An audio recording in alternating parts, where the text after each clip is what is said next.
So there's been a lot of excitement, a lot of upset collectors, and I thought it was time to do a video to discuss the current state of the $2 coin collecting market.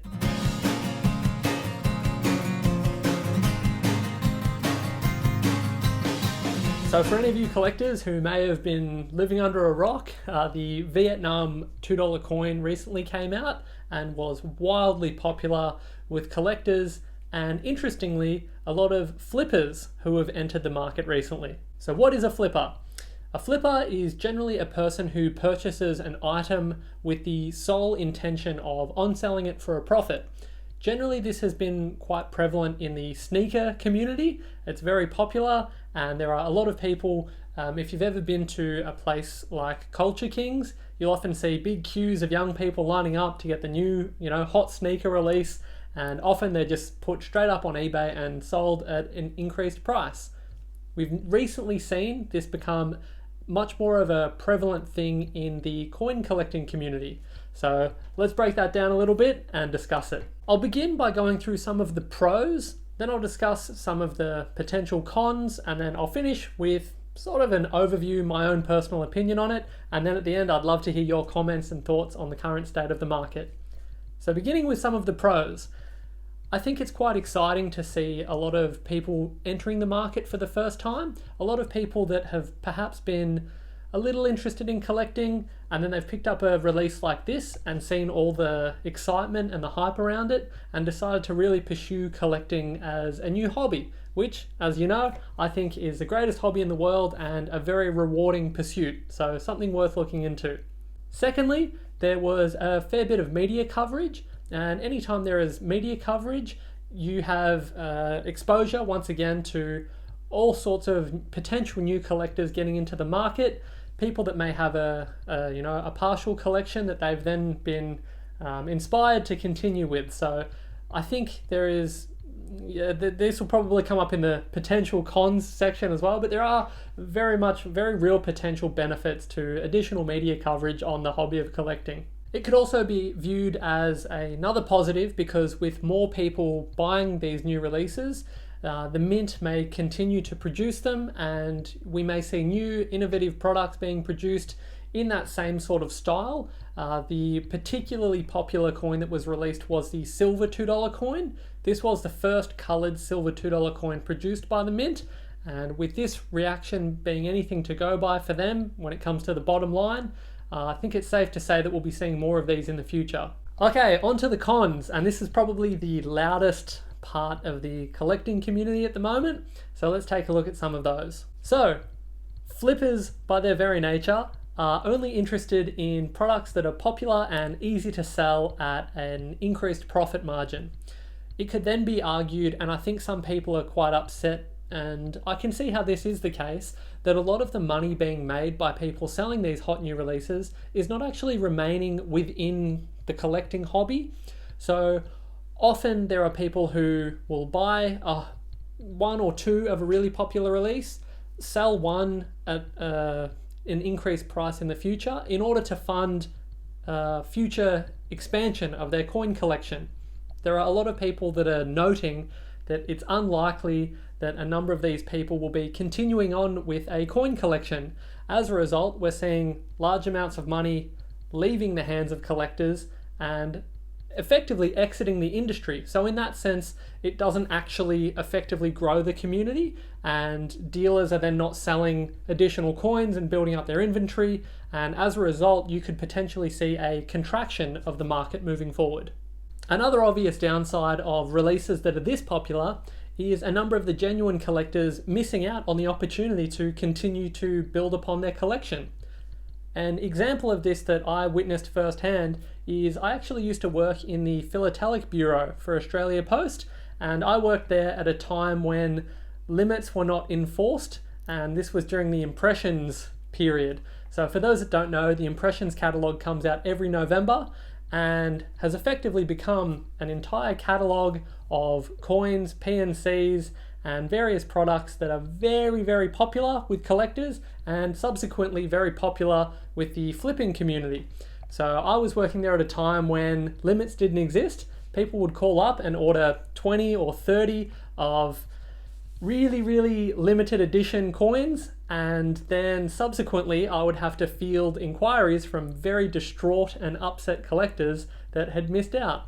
So moving on from that, that was something that the feedback got so loud and there was so much of it that they ultimately implemented a ballot system, which you now see today. So come November, if you go to the Impressions website, you'll see that there is a ballot system for a lot of the really, really popular products. So you can put your details in and then they draw names out randomly and you are able to purchase that way. So there are some interesting things that have developed over time as feedback continues in this industry. And I know that there is a lot of feedback currently going through to the Royal Australian Mint. So I'll be curious to see if there are any things that get implemented out the back of that. Another perceived con at the moment from all of this is that the $2, or specifically the coloured $2 coin market is entering a bubble. I guess you could compare this to something like cryptocurrencies, where you have a number of people that don't have an interest or understanding of the product or the area, and money is just being pumped into it at really, really high rates, and that's something that could possibly be unsustainable. And it's something that's happened. There are certain releases historically that have come out, been incredibly popular, highly sought after. The market builds and builds and builds, and then it hits a point where the demand has been met effectively and it tapers off after that. So remains to be seen whether or not that will be the case with the coloured $2 coin market at the moment. But right now, as it stands, it is incredibly popular and a very hot area of coin collecting. Okay, on to my thoughts. Flippers have existed for as long as things have been popular. There have been people making profits on them. I think what's become a lot more prevalent and what's upsetting a lot of people at the moment is the advent of the use of bots and automated systems that allow people to order these coins at a rate that's faster than any human can type in the details or place an order. So hopefully that's something that is being communicated through the appropriate avenues, and I'm not sure, I'm far from a tech expert or a tech whiz, but hopefully it's something that can be accommodated for future releases in order to at the very least give everyone an equal footing to access really popular coins such as these. Another piece of advice that I have for releases such as these, and it sounds a little strange because I know I only received a grand total of one of the silver $2 coin, but I should emphasize the reality or the importance of also forming a good positive relationship with your coin dealer. There are times like these, and just in general, where there can be coins that are difficult to obtain, and if you've built up a bit of a reputation with your preferred dealer, I know prior to having my own business, there were a number of dealers that I would regularly order from, and it wasn't exclusively only the popular coins. Obviously, I was an avid collector, I still am, but I would regularly order all sorts of things from my preferred dealers, which allowed me to have an open dialogue with them, and on occasion they were able to help me out with very difficult to come by coins, and there is a lot of value in that, having a good, strong relationship with your preferred dealer.